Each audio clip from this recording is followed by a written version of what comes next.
Get this and get it straight. Crime is a sucker's road. And those who travel it wind up in the gut of the prison of the grave. There's no other end. But they never learn. From the pen of Raymond Chandler, outstanding author of crime fiction, comes his most famous character in The Adventures of Philip Marlowe.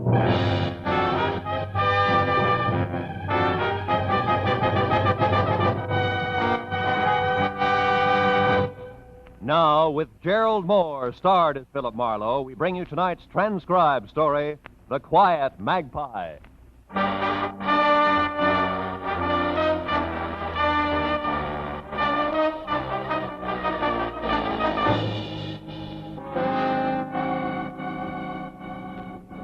That's a lie! A deliberate, dirty lie!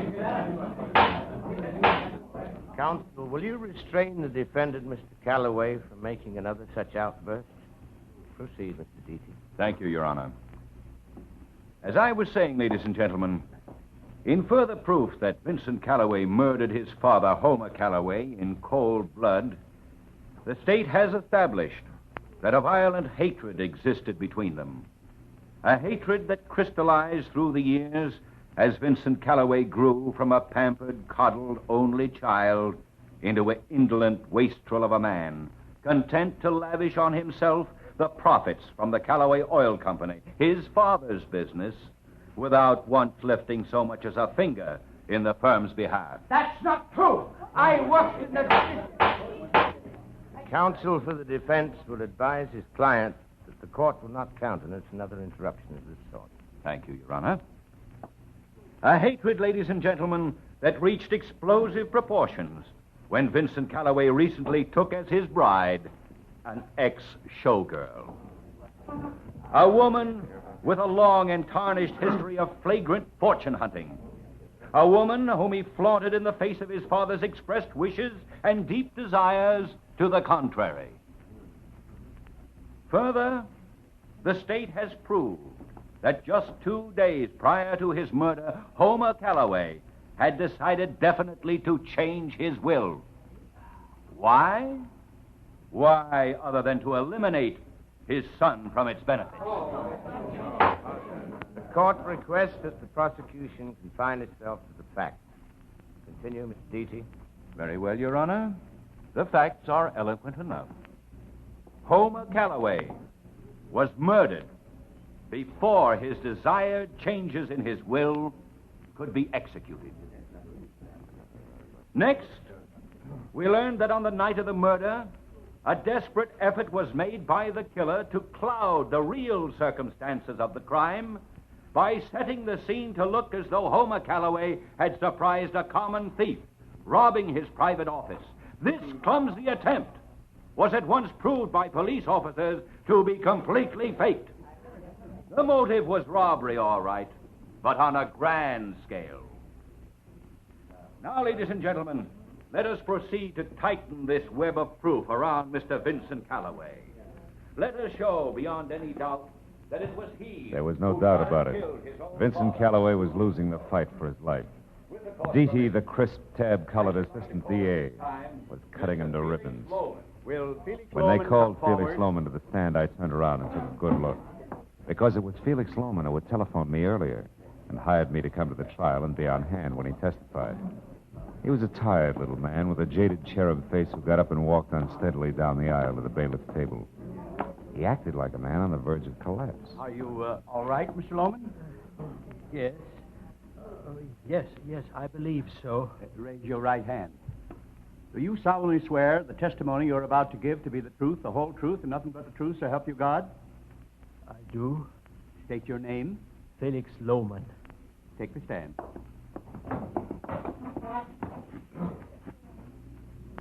Now, Mr. Lohman, will you please tell this court what your association with the late Homer Calloway was? Why, yes, sir. I was Homer's best friend for many years.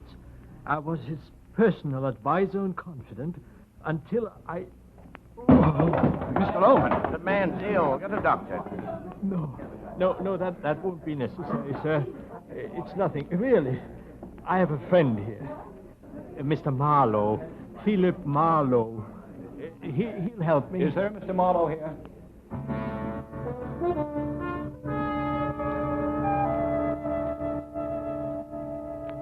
That's the way it played. My client was helped to his feet, and as I half carried him out of the room, I heard the judge adjourning court for the day. All the way down to my car, Felix Lohman stayed as limp as a damp bedsheet. But the minute we drove away, he began a recovery that couldn't be credited to the fresh air alone. When we got a few blocks west on Wilshire Boulevard, a smile spread over his Cupid doll face like warm syrup over a waffle. That's a good restaurant. Pull in there, Marlowe. All right? I feel like a piece of pie. Now, look, Mr. Lohman, not 10 minutes ago you were dropping dead in a courtroom. Now you feel like a piece of pie. What is this? Come on, let's go inside where we can talk. All right. My performance at the trial was a fake, a delaying action, Marlowe. A bit for time. Oh? And believe me, we need all the time we can get To do what? to save young Vincent Calloway's life. How about this booth? Oh, yeah, sure. So you think he's innocent, is that it? Why? I've known Vince since he was just a boy. He's no killer. Couldn't be. It's completely alien to his nature. Well, from what I heard in that hard-boiled court today, you'll need a little something more tangible than that, Mr. Lohman. I've got something. Care to see the dinner menu, gentlemen? No, just a big piece of cherry pie and a glass of milk for me. Just coffee, thanks. Now, Mr. Lohman, sell me. According to the DA, Vincent had plenty of motive. Oh, he hated his father, all right. We all did, one time or another, Marlowe. And got hated right back, too. Homer was that kind. Dry, hard, lonely, lived on work and nothing else. But the rest of that motive stuff... You mean about the will? Exactly. Vince expected several years ago to be cut out of his father's will. He was resigned to it. So that's out as a motive for Vince. Well, aren't you forgetting that was before Vince married a very expensive little plaything? Here. Maybe she changed his economic philosophy. Now you're getting warm, Marlowe. But you're still a little off. How do you mean? The girl's name is Joyce. Yeah. I'm sure she couldn't change Vince that much, not drive him to murder. But I'm also sure that Joyce herself would try anything. Well, that's where you come in, Marlowe. Something's fishy, my boy. Extremely fishy. Yeah, well... Gentlemen? Oh.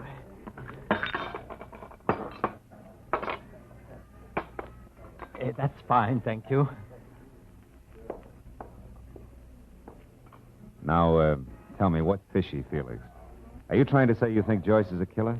I don't know. I don't know, but I do know that item one, Vince was worried about her for some reason a few days before his father's death. So? So, when this mess broke, I checked up on her myself. Followed her home a few times. That's at 2313 North Ogden. And item two, I saw a man hanging around the place. A fellow with two gold teeth right in front. And dark, 5 o'clock shadow, kind of whiskers. I followed him once. Know where Angel's Flight is? Sure. That's where I lost him. But I learned that his name is Stoner. Stoner, huh? What about item 3? Blackmail. I don't know how or where, Marlowe, but it's there. Oh. And Vincent's caught in the middle, and good and tight. Yes. We've got to find out about this fast.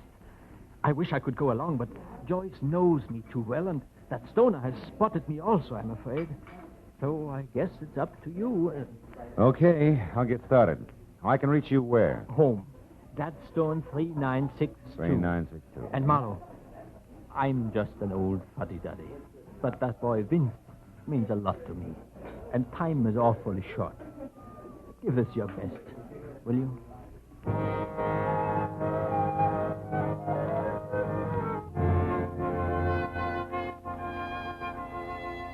I left little Felix Lohman ordering a big piece of cherry pie and went outside.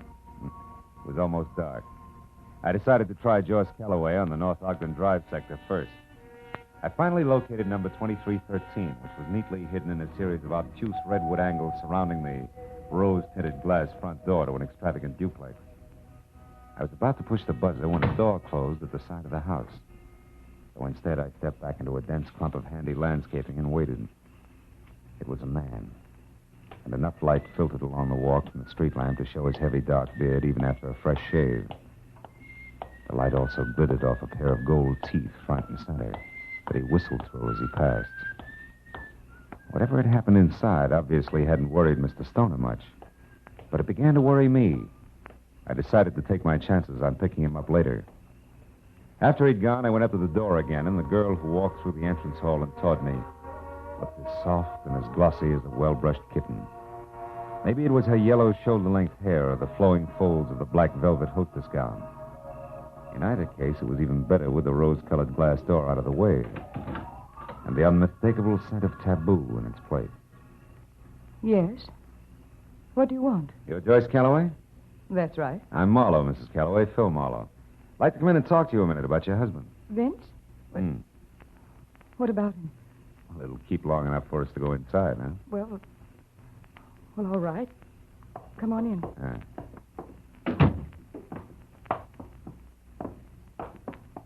This is my apartment.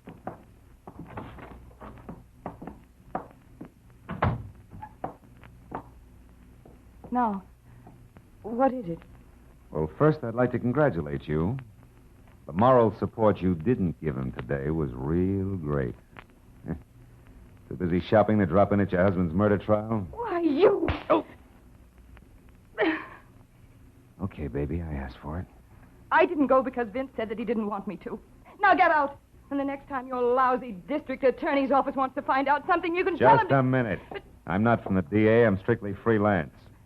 At the moment, I'm interested in a small matter of blackmail and how a man named Stoner ties in. I don't know what you're talking about. You'd better get out of here. Now, listen, baby. I'm tired and it's late.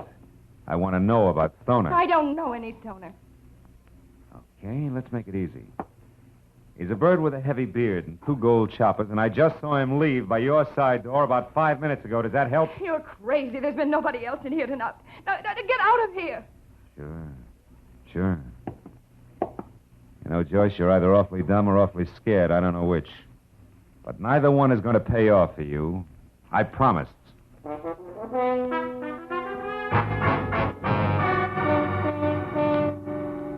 Starting at Angel's Flight and working west, it took 3 solid hours of scraping through the scum on Bunker Hill before I got a lead on a guy named Stoner. And another hour went by before I actually found the swayback 3-story rooming house he called home. The scaly front porch was a clutter of big, rusty bird cages and the mangy inmates of which complained as I eased the rickety front door open and pushed my way into a moldy smell thick enough to chew. A ragged row of tin mailboxes said Stoner's room was second floor rear. So I started up. I got as far as the landing when I heard a voice in the hall above. I went on slowly until I could see. It was Stoner. His back to me, talking on the whole phone. I got my .38 in hand and listened. Listen, Joyce, don't worry. I'll take care of him.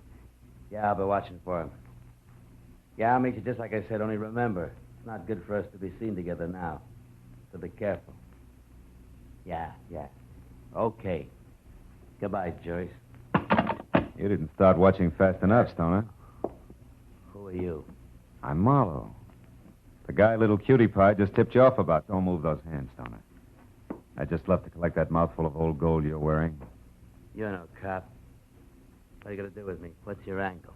I'm going to spill the truth out of you, Goldie. To keep an innocent guy from taking the rap for a murder you and his own charming wife cooked up. What makes you think I'm connected with that? Maybe I've got eyes in the back of my head. That's so? You ain't got eyes in the back of your head. Because if you did, you'd duck. Oh! See what I mean, Marlowe? Thanks, pal. Let's get out.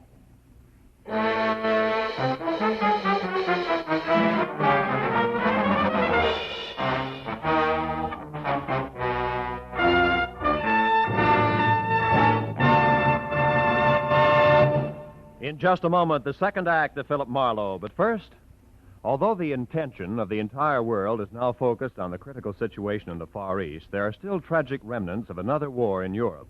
There are still hungry people, children who need clothes. There is still sickness and the ever-present misery and poverty. Now as before, it is your job to help these people. Help them through your generosity, through care. One $10 care package can feed and clothe an entire family in France, in Italy, in Germany. Send hope to these destitute peoples of Europe by showing you care through care. Now with our star, Gerald Moore, the second act of Philip Marlowe, and story, The Quiet Magpie.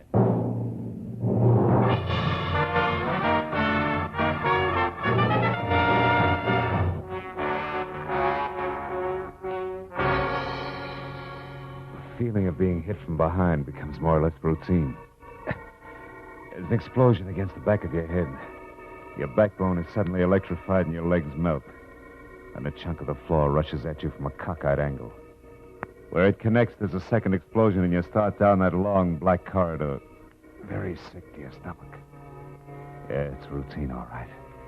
But that doesn't make it any easier every time it happens. I rolled over onto my back in that musty hallway at Stoner's rooming house and forced my eyes open. As I did, I felt a stinging pain like a pinprick in the center of my spine. Then as things started back into focus, I saw a beer bottle gripped in a fat, freckled hand that belonged to a fat, freckled face that peered into mine. It started a conversation just before I could get the pinprick in my back. Well, look what the cat has dragged in. And who are you, chum? The Jewel T-Man. You need... Oh, my back. What's the matter, chum? The little gold ornament. Well, you must have rolled onto it, chum. Yeah. And whoever slugged me must have dropped it. What is it? It looks like a bird or something. Yeah. A magpie. In flight. Looks like it broke off or something. Probably a pin from some babe's handbag or bracelet Or it's yours, maybe, huh? Well, if it was alive, it might be. Birds are my speciality, or ain't you noticed? Oh? You the landlord here? That's right. So now back to you. Who are you, chum? And how come you're folded up in my hallway? Well, it's a long story, and I won't keep you from your birds with it. Hey, wait a minute. Now, don't let the Audubon pitch throw you, chum. I've got a couple of hobbies. Like sticking your nose in other people's business? Like bending noses that get stuck into my business. So clear out, chum, and stay out, or you'll see what I mean. Okay, yeah, sure. Whatever you say, bird lover. After all, this is your nest. So long.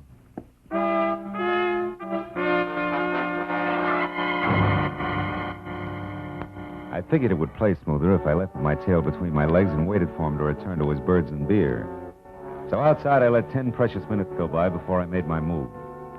Then it was around to the back up a lopsided, rusted fire escape and in through an open window to Stoner's room. There I hoped something would tell me where he was going to meet Joyce Calloway. But after wasting another 10 minutes, it turned up nothing more than the two words Gate L scribbled on the back of an old envelope, which could have meant airport, train station, or bus depot if they meant anything. I went for the hall phone I'd overheard Stoner use and put through a call to my client, Felix Lohman, to bring him up to date. Marlowe, this is splendid. Why, from what you say, Vincent Calloway is practically a free man. Now, so I understand. Stoner and Joyce Calloway, who are going to blackmail Vincent, kill Vincent's father so that Vincent would inherit a fortune and thus be a more profitable target for blackmail. Is that it? Yeah, more or less, with, of course, everything backfiring when Vincent was arrested for the murder. But look, Mr. Lohman, we'll add and subtract later, huh? Right now, we got to catch up to him. Yes, but where? You said Stoner got away. Yeah, that he was heading for a meeting with Joyce Calloway. See, I got one thing to go on. I found the words Gate L scribbled on an envelope. Do you have any idea if it would mean a train depot or a bus? Gate L? Yeah. Marlowe, is that what you said, Gate L? Yeah. Does it mean anything to you? Of course, Gate L, Marlowe. This is at the oil refinery, the side entrance on Lafayette Street. Holy smoke. Say, Lohman, what's the address of that place? It's East L.A., isn't it? Yes, 1100 South Cooper between Kendall and Lafayette Streets. Covers the square block. Uh-huh. Now, look, Lohman, do you have a gun there in your place, I mean? A gun? Yeah. Why, yes, I do, Marlowe. Well, good. Get it and go over to the refinery right away. I may need someone who knows the inside, the names and numbers of all doors, windows, and pipes. You got that? Yes, but why not the police? Because they come with bells on. We can't take a chance. All right, just as you say. I'll be waiting for you. Good. I'm closer than you are there at Angel Flight. Goodbye, Marlowe, and a million thanks for what you've done already. Why, without you... Yeah, we'll talk about it later, Mr. Lohman. Goodbye. And for me, hello. Oh, fine. Now, don't move an inch, chum. You'll get this beer served, bottle and all. Now, Nosy, what made you come back? Buried treasure. You see, it's up here, I know. One of your little birds Now, told me. shut up. Remember, smart bloke, you're an housebreaker. And anything I do to you is okay with the law. Now, What's with you and Stoner? Why, do you keep a diary? Now, a neat bank balance. And all of it comes from cutting in on the right thing at the right time. So once more, chum, what's with you and Stoner? Well, you see, we went to the same prep school, and I promised the headmaster I'd always keep an eye on... Okay, Snooper, you asked for it. The light got it. I figured right, bird boy. Bum aim goes with a bum temper. It's only just beginning, sweetheart. It's black in here like a pit. When I get my hands on you, you're going to be sorry. You hear that? Well, talk up. Talk up. Come on, Yellow Belly. Let's hear from you. Come on. Okay. So it's hide and seek, huh? No. Head game, bird boy, and you're it. Now listen to the birdies sing, chum.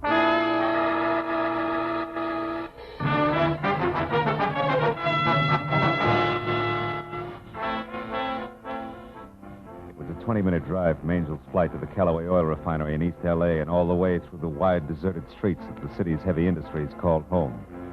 After 3 tries, I found the sliding gate marked L.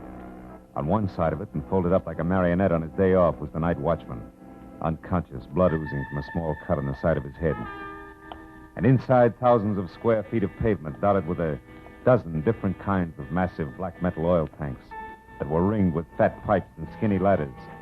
And in the pale glow of a half moon looked like the kind of distorted stuff bad dreams are made of. I slipped my .38 out of its shoulder holster, moved into the narrow shadow of a long, low building, and slid a careful step at a time toward a center structure. It was shaped like a giant fishbowl on stilts. And then I heard it. It had come from someplace just under the fishbowl. And as I ran toward it, I was ready for what would be left of Felix Lohman. And I started to curse myself for ever letting him come on ahead on his own. But when I was close enough to where I could see, I quit calling myself names. Felix Lohman was there all right, but very much alive. Alive and holding on tight to a smoking revolver that was still pointing down at the crumpled form of Stoner at his feet. Stoner, who was very dead. Marlowe, she's up there. She has a gun, Marlowe. Look, up on that platform behind those pipes. Hold it, Lohman. Get down. But, Marlowe, you must... Get down. She's got cover up there. We haven't. I don't care. You rotten, scheming woman. You're going to pay for all this. You're going to die even as you killed Vincent's father. No, Felix, I didn't. Yes, Mrs. Calloway. There's no other way out for you. It's too late for you and your lives. It's your end, Joyce Calloway, an end you deserve. Lohman, you fool. She'll get you. Lohman. You louse. My shoulder. It'll be your life, Lohman, if you don't drop that gun. Well, dear client, what's your answer? Do you drop it or do I shoot again? No. I'll drop it. I'll do as you say. Okay, Joyce, come on down. Get a good look at your husband's benefactor. Who incidentally murdered Homer Calloway, murdered his accomplice Stoner here, and tried to murder you. My shoulder. You know, for a smart guy, you're pretty stupid, Lohman. You should take better care of your cufflinks. That gold Magpie shines in the moonlight, especially when you extend your arm to shoot people. Marlowe. Here, Lohman's the mate, the one that broke off in the hallway at Stoner's place. That much of you can still be patched up.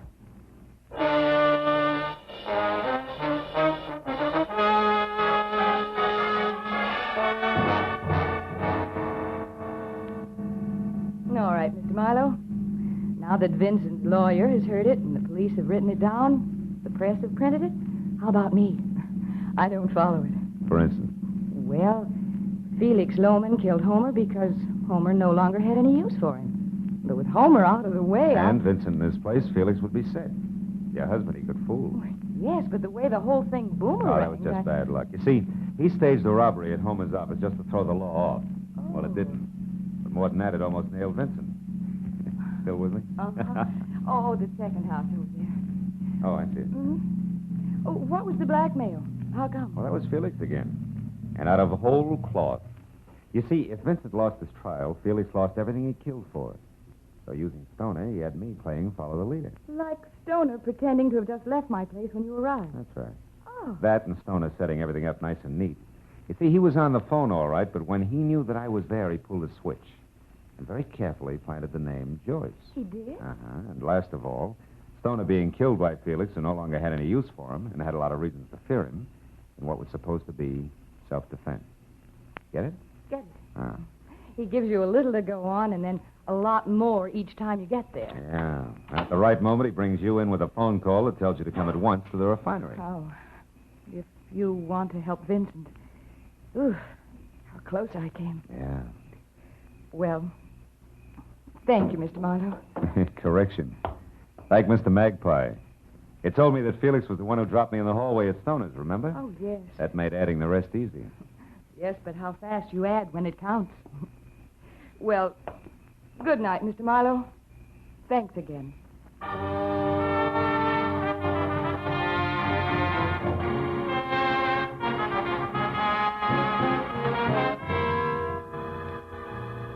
By the time I pulled up in front of my apartment on Franklin, the black in the sky had started to melt into a slate gray. And my eyes ached for the long sleep that they had coming. Well, I sat there for a minute. I lit a cigarette and I thought about birds. Did you ever stop to think how some people remind you of birds? For instance, the landlord. If ever I saw a vulture in pants, he was it. And my client, Loman, a hawk with horn rims. And Joyce. A pouter pigeon. And then there's Marlowe. I wonder what kind of a bird I am. A dead pigeon.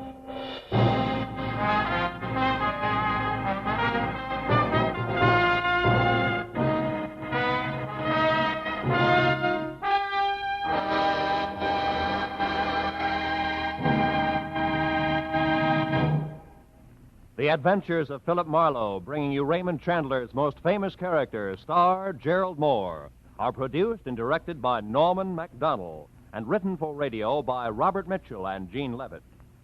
Featured in the transcribed cast were Harold Deerenforth, Lynn Allen, Wilms Herbert, Charles Lung, Bill Johnstone, and Ralph Moody. The special music is composed and conducted by Richard Arant. Be sure and be with us again next week when Philip Marlowe says... This time, an eager young kid took a beating in an alley. A lobster face began to boil, and a pair of month-old corpses got together. All because a woman in a dark tunnel kept a secret that didn't belong to her.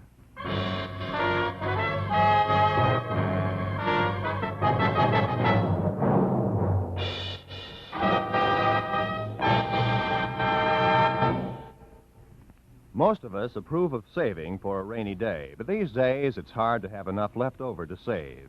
It's easy to put off the saving until tomorrow, and that tomorrow never seems to come.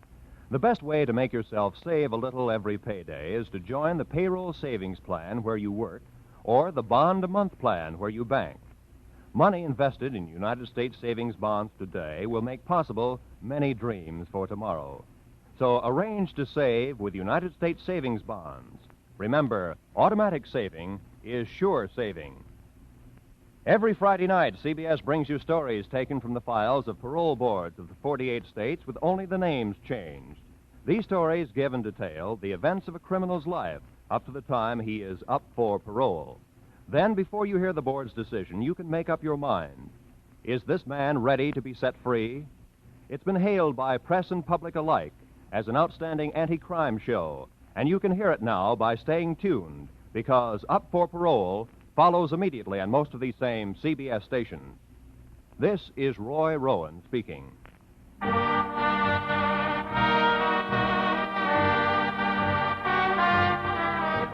This is CBS, where you find Songs for Sale every Friday night, the Columbia Broadcasting System.